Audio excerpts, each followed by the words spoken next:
Locker പരസ്പരം ചെളിയെറിഞ്ഞ് കുലുക്കി locker കണ്ണീര് നൽകാൻ വില്ലാളി വന്ന ഒന്നുകൊണ്ടു തല്ലും പൊന്നേ മങ്കത്തം കൊണ്ടു തന്റെ ഇടം കാറ്റിയ മടക്കി കൊള്ളും നിന്റെ പറയായി ചിരിയാടാൻ കരയാതെ നടനാടാൻ കരച്ചിലും പിരിച്ചിലും വേണ്ടേ ലോക്കർ ചിരി ചിരി ചിരി ചിരി ചിരി ചിരി ചിരിക്കി ലോക്കർ പരസ്പരം ചെളിയെറിഞ്ഞു കുരുക്കി ലോക്കർ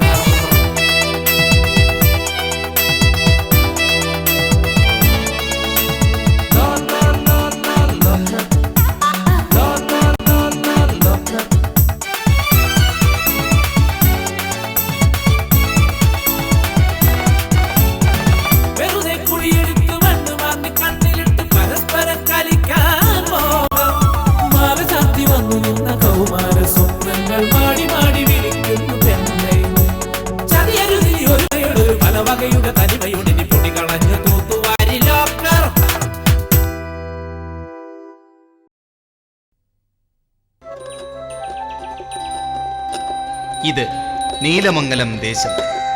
മറ്റേത് ഗ്രാമവും പോലെ തന്നെ പുഴകളും മരങ്ങളും ശുദ്ധവായുവുമുള്ള ഒരു കൊച്ചു ലോകം. പുതുമകളൊന്നും അവകാശപ്പെടാനില്ല. നീലമംഗലം എങ്ങനെ നീലമംഗലമായെന്ന സംശയം ന്യായമായി ഉന്നയിക്കും. എന്താ പച്ചമംഗലോ ചുവപ്പുമംഗലോ കറുത്തമംഗലോ ആയിക്കൂടായിരുന്നോ? ഇതെങ്ങനെ നീലമംഗലമായി?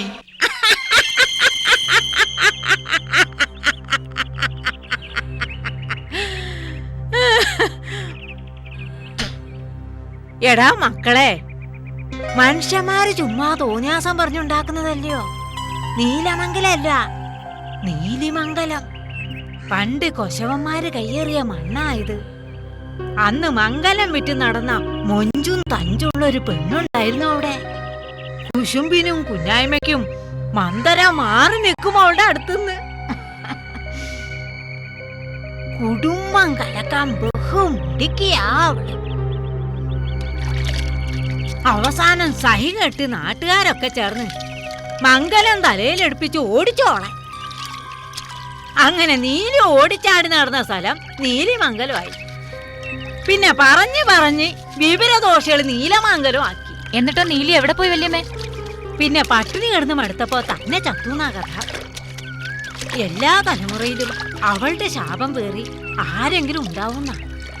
അവളെ പോലെ അസൂയയും കുശുമ്പും കുത്തി കുടുംബം കലക്കാൻ ആരെങ്കിലും ഉണ്ടാവും നീലമംഗലത്ത്. നീലിയുടെ പിൻതലമുറക്കാരൻ സുഗുണൻ. പേരിൻ്റെതായ ഗുണങ്ങളൊന്നുമില്ലാത്തവൻ. സുഗുണൻ പ്രശ്നങ്ങൾ ഉണ്ടാക്കാത്ത ഒരു കുടുംബവും നീലമംഗലത്തില്ല. തല്ലും വഴക്കും അവിഹിത ബന്ധങ്ങളും അവിഹിത ഗർഭങ്ങളും വരെ കൽപ്പിച്ചു കൂട്ടി പറയും സുഗുണൻ. വർഷങ്ങളായി സുഗുണൻ പരസ്പരം തല്ലിക്കുന്ന രണ്ടുപേരുണ്ട് ഇവിടെ, പപ്പുപിള്ളയും കൃഷ്ണപിള്ളയും. അവരുടെ വഴക്കിന്റെ കഥ പറഞ്ഞു പോവാൻ നമുക്ക്. കാര്യം അളിയനും അളിയനുമാണെങ്കിലും 5 സെന്റ് ഭൂമിക്ക് വേണ്ടി പരസ്പരം മത്സരിക്കുകയാണവർ. എനിക്ക് തറവാട്ട് സ്വത്തായി കിട്ടിയതാ 16 സെന്റ്. അതിൽ നിന്ന് 5 സെന്റ് അല്ല, ഒരു തരി മണ്ണ് പോലും പപ്പുള്ളക്ക് വിട്ടുകൊടുക്കില്ല ഞാൻ. സൂക്ഷിക്കണം, പപ്പുള്ള വലിയ കണിശക്കാരനാ. അതിലും വലിയ കണിശക്കാരനാ ഞാൻ. വേണ്ടി വന്ന കുത്തി മലത്ത് ഞാൻ അവനെ. അവന്റെ ചോര കൊണ്ടായിരിക്കും എന്റെ കളി. എനിക്കിട്ട അവന്റെ കളി. അവന്റെ കുടലെടുത്ത് മാലയിടും ഞാൻ, എന്നിട്ട് ഉറഞ്ഞു തുള്ളും. തുള്ളാനാണെങ്കിൽ വെളിച്ചപ്പാടിനെ കൂടെ വിളിക്കാം. എന്താ? അല്ല, തുള്ളി പരിചയമുള്ള ആളാവുമ്പോ.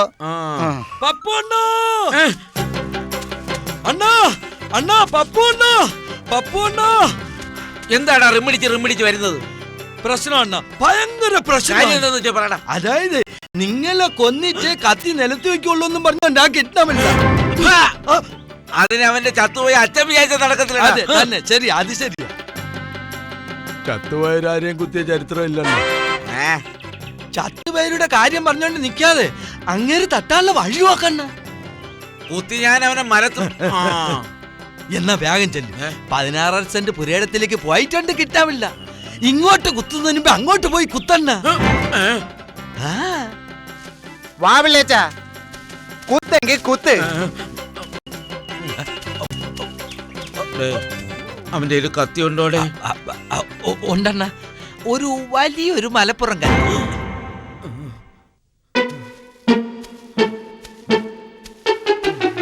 അണ്ണാ അണ്ണാ എന്നല്ല തിരിഞ്ഞോണ ഒരു നല്ല കാര്യം വന്ന് പറഞ്ഞിട്ട്. ഇന്നല്ല പിന്നെ ഒരു ദിവസം ഞാൻ അവനെ കുത്തി മുടക്കും. പിന്നെ ഞാനിന്ന് കത്തി എടുത്തില്ല, വെറും കൈ വീശിയാ വന്നത്. ഞാൻ ജീവിച്ചിരിക്കുമ്പോ അണ്ണൻ വെറും കൈ വീശ കത്തി വായ്ത്തല മൂർച്ച കൂട്ടി ഉണ്ടാക്കിച്ചതാ. നല്ലൊരു ദിവസമായിട്ട് ഇന്ന് തന്നെ നടക്കട്ടെ. അത് വായിക്കണ്ണ ഇന്ന് രണ്ടിലൊന്ന് അറിയണ അന്ന മായിരി മായിരണ്ണ ധൈര്യമായിട്ട് പിടിപിള്ളേച്ച ഞങ്ങളില്ലേ കൂടെ. നിനക്ക് പറയാം. അപ്പോഴേ ഞാൻ അവിടെ വരാം.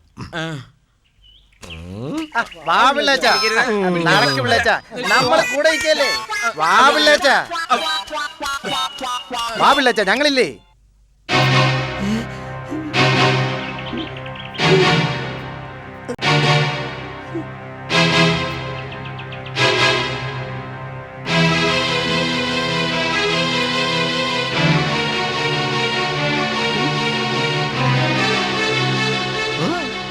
ഇന്ന് തന്നെ പുത്തനോടെ നാളെ ആയാലും പോരെ. താമസിപ്പിക്കണ്ട. നാളെ ആയ ഒരു പക്ഷെ ടൈം കിട്ടിയില്ലെങ്കില ഇന്നാ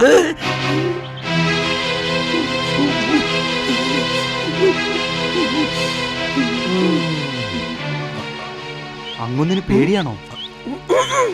പേടിയോ? എനിക്കോ? എന്റെ 16.5 സെന്റ് ഭൂമിയാണ്. കൊല്ലും ഞാൻ അവനെ. അതിർത്തിയിലെ സർവേ കല്ലാണ് സത്യം എന്ന് പറയാൻ. സത്യം സത്യം സത്യം. കൃഷ്ണപിള്ളയ്ക്ക് തറവാട്ട് സ്വത്തായി കിട്ടിയ 16 സെന്റും സഹോദരി കമലാക്ഷിയെ കിട്ടുന്ന സമയത്ത് പപ്പുപിള്ളയ്ക്ക് സ്ത്രീധനമായി കൊടുത്ത 16 സെന്റ് ഭൂമിയും ഒന്നിച്ചാണ് കിടക്കുന്നത്. കൃത്യമായി ചങ്ങല പിടിച്ച് അളന്നു നോക്കിയപ്പോൾ രണ്ടും കൂടി 33 സെന്റ് വരേണ്ടതിന് പകരം 28 സെന്റ്, അതായത് 5 സെന്റ് കുറവ്. രണ്ടുപേരും മത്സരിച്ച് അതിർത്തിക്കല്ല് കയറ്റിയിട്ടിരിക്കുകയാണ്. 5 സെന്റ് കിടന്ന് സർവേ കല്ലുകൾ തമ്മിൽ ചീത്തവിളി തുടങ്ങിയിട്ട് കാലം എത്രയായെന്നറിയോ?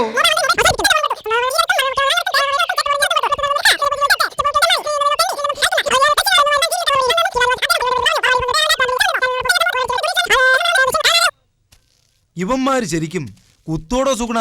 രണ്ടുപേരും കത്തിയും പിടിച്ചോണ്ട് പോയിട്ടുണ്ട്. ഏയ് ഞാൻ കൊണ്ട് കൊടുത്തൊന്നും അല്ല.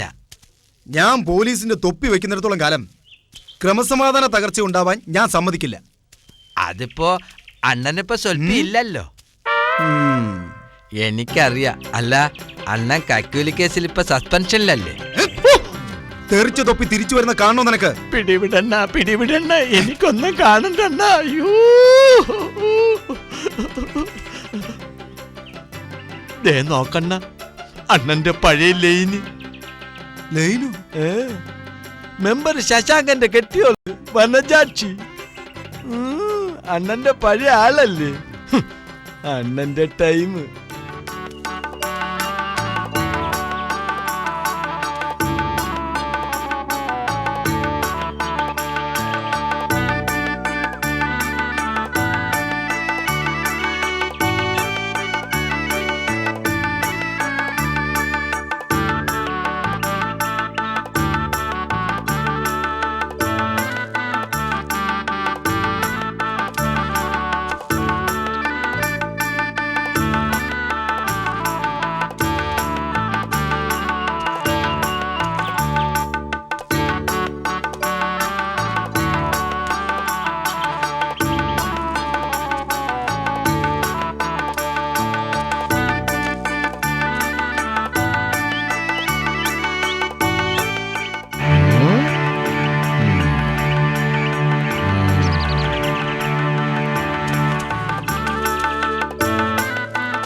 ഇതൊരു ആഗോള പ്രശ്നമാണ് രാജപ്പ. പപ്പു പിള്ളയ്ക്കും കൃഷ്ണപിള്ളയ്ക്കും ഒരു ചായ സൽക്കാരം നടത്തി ചർച്ചയ്ക്ക് അങ്ങ് ഞാൻ ക്ഷണിച്ചാലോ?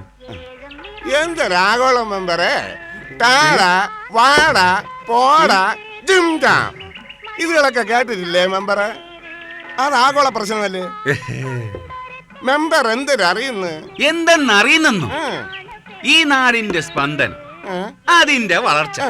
IMF നിന്ന് കടമെടുക്കുന്ന ഈ രാജ്യത്ത് നാളെ എന്ത് സംഭവിക്കും ഞാൻ ചോദിക്കും. എന്തെങ്കിലും ചോദിക്കാം, ഇനി കടങ്ങൾ മാത്രം ചോദിക്കരുത്. പറ്റികൾ എഴുതി 200 പേജിന്റെ ബുക്കുകള് 4 എണ്ണം തീർന്നു.